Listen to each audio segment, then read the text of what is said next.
Welcome to Original Barbershop. My name is Greg. What is this place? It's a neighborhood spot for people who live here, who work here.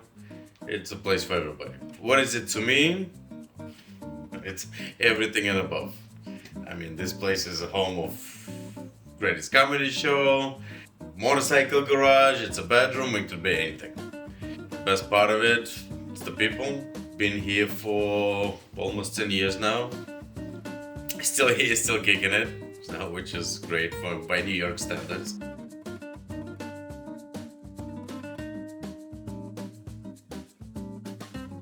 Welcome to my home.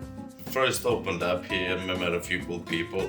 Again, it's nothing but stories here. That's my job. That's 50% of my work. Shoot the shit. Like, haircuts is just a byproduct. Shoot the shit with one guy. He's like, oh my god. And, guys sold me on bikes. Like, oh, you have no idea how cool this is, this and that. I'm like, yeah, okay. And one day, me and my friends, we used to go to the bars around the neighborhood and, hang out and whatnot. And then I had a bright idea. I was like, listen, we need to get a hobby because we've been going to bars too much. And oh yeah, of course, my idea was to get a motorcycle license. Okay, cool. So we're going into school, get a motorcycle license to, stay away from the bars. Did we get motorcycle licenses? Yes, we did. Did we stay out of bars? Absolutely not. We, got ourselves bikes and whatnot, and I used to have greatest guy work here. His name is David. Bought my first bike, and since I didn't know how to park and people steal things around here and whatnot, so I brought it inside here. It was parked inside the barbershop. And the guy who used to work with me, and he comes in first thing in the morning, then I was outside hanging out. And he goes in, does his thing, comes out. He's like, Greg, there's a Harley inside. I was like, well, yeah. 2 weeks later, he gets a bike, and me and him, we were riding back and forth and hitting up all those bars and whatnot. And yeah, how the comedy came about, everything came in from this chap. A young kid, his name is Ronnie. He was young at the time, and I was also young. He keeps on inviting me to his shows, and I didn't know much about comedy. I don't really care much for it. One day I was having another customer who was, I guess, a president of underground whiskey tasting club, if you will. So people were getting together and they would pick up random locations and try out the whiskeys. And they were sponsored by local liquor stores. And that guy comes in, hey, Greg, can we do a meeting here with whiskeys? I love whiskeys, absolutely. So then, the day off, I'm sitting here, and I was like, listen, why don't we, throw some comedy in here? Throw a few jokes around, so I'm calling Ronald. I was like, hey, Ronnie, I'm having an event here.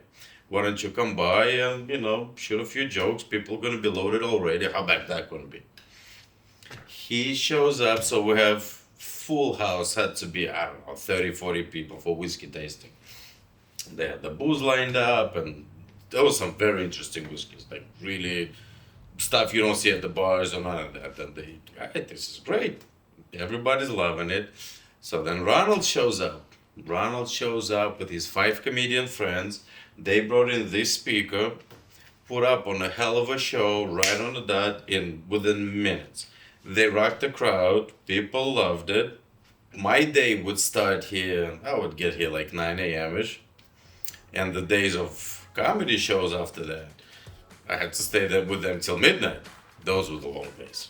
And from there, they keep on going, keep on doing it. And then they start doing like actual shows with 5, 6 comedians. And one day, somehow, it just blew up for them. It gotten to the point that they have to turn people away because there is literally no room. Like, I would sit here if I have to stay here, maybe it's on one of those podiums, just like take the corner. Full house, and they're rocking it. They bring in big comedians. And this is how Barbershop became a comedy club. For me, haircutting started actually, past April was 20 years.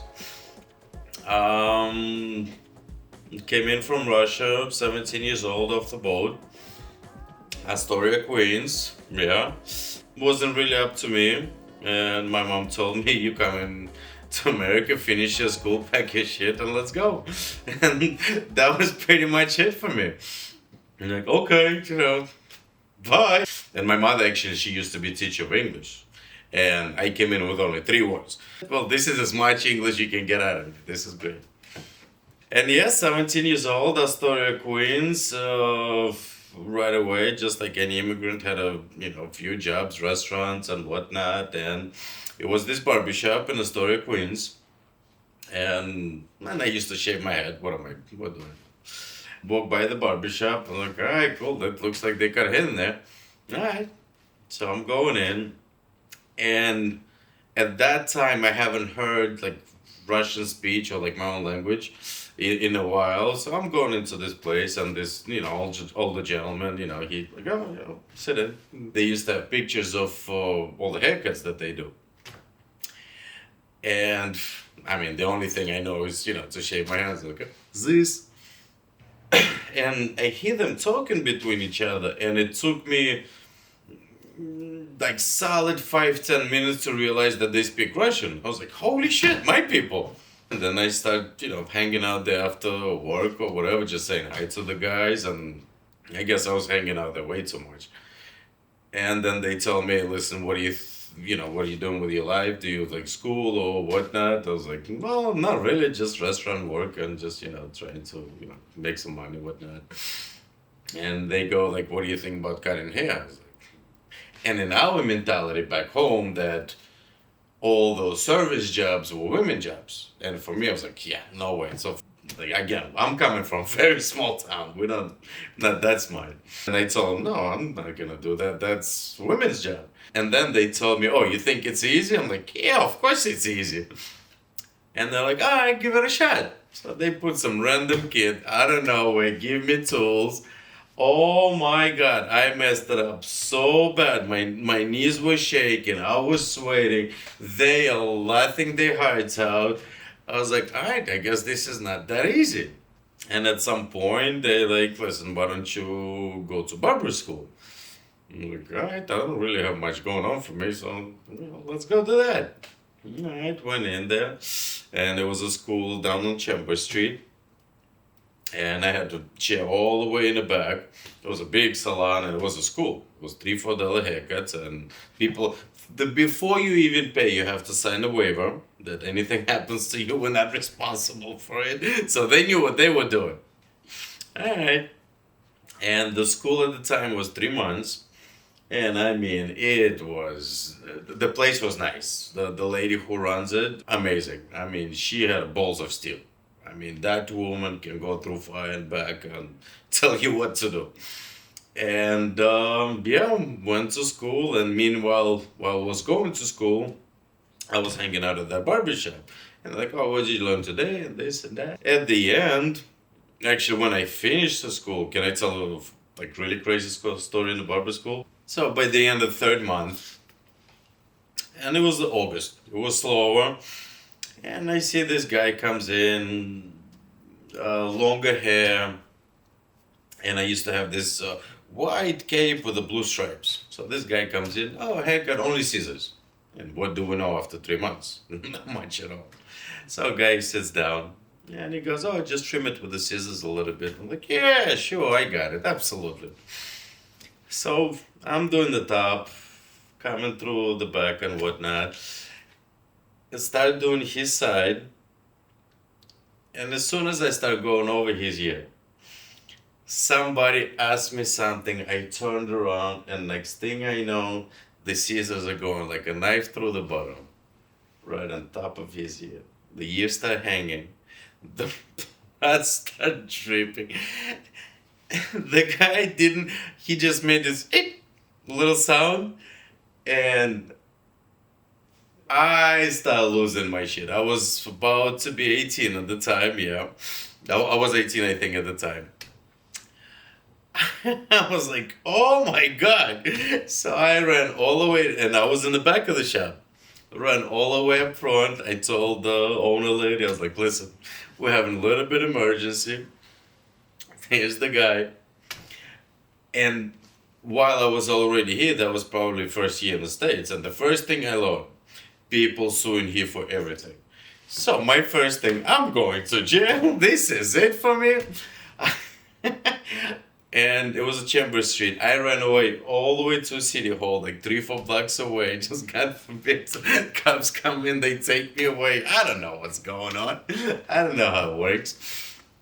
So then I'm sitting there freaking out, going crazy. And then finally, the guys who used to be in school with me, they called me like, listen, all right, you gotta come back. And maybe after 3, 4 hours, like that was a very long time. I'm coming back. And again, she was always at the front. So as soon as you walk in, there is no escaping. Like, you take it. I walk in, she's like, come in. And I was like, mm-hmm. Don't never do that again. Let's it go. Patch the guy up, send him on his way. Day's over. Okay, fine, going home. And then a few weeks go by. We're hanging out outside of the place, waiting for those, customers to come in so we can practice on them. And I see this guy walks by, and he's looking and looking through the windows, and see. And I'm getting up. I was like, hey, would you like a haircut? The guy looks at me. No. And takes off. Like, alright, weird guy. Then it hits me in 5 minutes. That was the same guy who had chopped off the ear. I guess he wanted to even it out. So that was my story. And actually, at the end of that school, the lady owner, she offered me a job to be the instructor. I was like, yeah, no, we're not. But that was actually flattering. And then those boys took me in, and while I was in school, I didn't know that they're gonna hire me. So I was pretty much free falling. I don't know how this whole thing works. And when I was done, they took me in, and I worked for them for 11 years. They taught me everything I know. They helped me a lot in New York life, or being an immigrant, or how things working and everything. I'm very grateful for them for everything they done. And yeah, it was a great 11 years, and it was like a family there. Like, I was the youngest guy, so obviously I was taking all the shit. I was, and yeah, that was great. And then time came in for me to, I guess, spread the wings and start working on how to open up a shop, or like looking into it. Took me a while, and yeah, one on my own. Obviously, like when you're young and dumb and you think you know it all, and that's what I thought. And when you do that, you have no idea what you do, especially in this city. When it came time again for me to go on my own and open my own shop, and the biggest question is, what do you want it to look like? And at the time, first of all, where? Like, I always wanted to be in Manhattan, and I couldn't stay in Queens, just out of respect to the guys who I used to work with, just not to interfere with anything, and just, be nice about it. Came into Lower East Side, this village, found this location, and for me, the biggest, again, I love anything New York. All the movies, you name it. I can go for hours, absolutely. And found this location, and East Village in general, Lower East Side, those were the first stomping grounds for any immigrant. And every building you see here is late 1800s, early 1900s, and then I found this place, like this brick, exactly 1900. There used to be a place in Astoria, Queens. There was a bar there I used to go to. I used to spend a lot of time in it. And from there, I see the brick. That's where I start working from. This station is 1880 exactly. That one behind me is 1910. So those are original pieces. So if you actually open up the drawers, it smells like church and dead people. So kind of works, yeah. All original pieces, and it just works. Like they just don't make this stuff like this anymore. And there was this old Jewish guy who used to do estate sales, churches, and whatnot. Somehow I found it. I was like, "You're my best friend now." When I got here first, people were very welcoming, and that was the biggest. Like, whoa, this is actually awesome. The second I opened the door, a few days later, Julio and Beatrice, owners of El Posto restaurant down the block. Julio walks in right away. Hey, my name is Julio. I'm so and so. Welcome to the neighborhood. That welcome to the neighborhood just threw everything off for me. I was like, all right, I'm home. This is actually the best block in the city. Second Street between Avenue A and B. Not to be ignorant about it, but it's the center of the universe. One of the first things, since I'm from a small town in Russia, my place was very communism oriented because that's the town where Lenin was born. And I went to the school that he went to. And when 90s came in, and so original building of his school was a museum back in the 80s and 70s and 60s. And, people would come in and see it. Oh, that's where Lenin used to study, this and that. It was a big deal. 90s came in, obviously nobody gave a shit anymore. So they opened up that school and put, grades from first to third grade, all the little kids.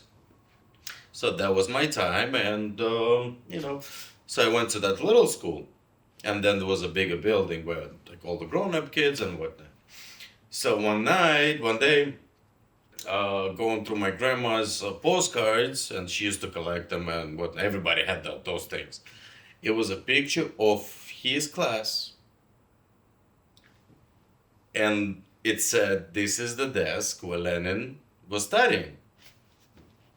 That was my classroom, and it was the last desk, second to last desk by the window. That's where I used to sit, and all the back desk with all the dumb kids. So there we go. That's how I know that I sat at the Lenin's desk for 3 years. Yeah.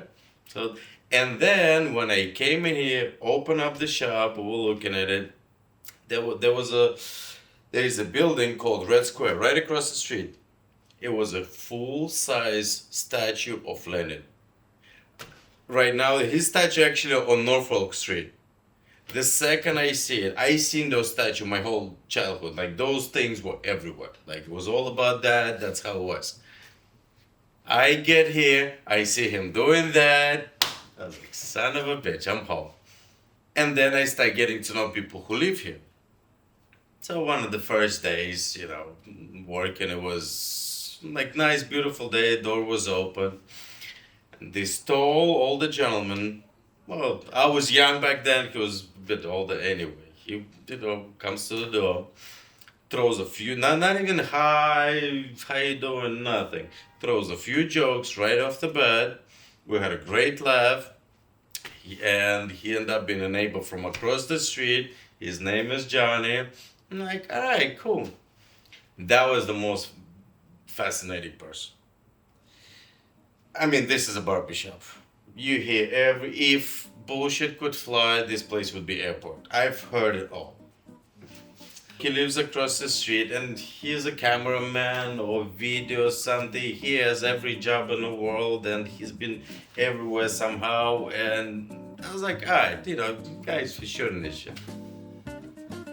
And we're going off to some stories about, like, he's telling me stories. I mean, he was my entertainment for first 2 years. I mean, that was great. That was better than radio. The stories he would tell, I was like, alright, listen, like that's a lot of bullshit. And then he opens up his creepy laptop and he backs up his bullshit with all his stories with people he used to hang out from SNL, the 50 Cent videos, the Madonna, and it was pictures of him and them and hanging out. He is the most interesting person in this world. Unbelievable. Again, what is this shop? We did movies here, we did music video, Action Bronson, Armando Santi, and you know, after all those, and me and Johnny, we became best friends. I mean, he's in his, Jesus Christ, 60s, I guess. I mean, guy puts it down like there's no tomorrow. And we would go to 2A, bar across the street, and hang out, shoot the shit. And I remember he told me, oh, you know, this and that. And then I told him, I was like, listen, Johnny, like all those things you told me, like there's no way in hell that could happen anywhere else in the world. It could only happen here, in this village, in the city. It just does not exist anywhere else. You cannot tell those stories. And that's the neighborhood. One night I was walking out of here, shutting the place down. I'm tired, super busy day. And I see this asshole outside with his chick, you know, pointing it out. And he was right on my way. So I'm trying to get out of the shop. I was like, excuse me. You know, just to shush him away so I can close the shop and whatnot. He turns around, it was fucking Jude Law. So I shushed away. Jude Law was like, oh my god. He was right there standing with some beautiful blonde lady, and that was it. That just does not happen anywhere else. It doesn't. So if you moving into the city, go to your local barbershop, come to see me, come for bad advice. Find your New York, enjoy it. How bad, how good it's gonna be, it doesn't matter. It's gonna be tough, it's not gonna be easy, but it's gonna be a hell of a ride.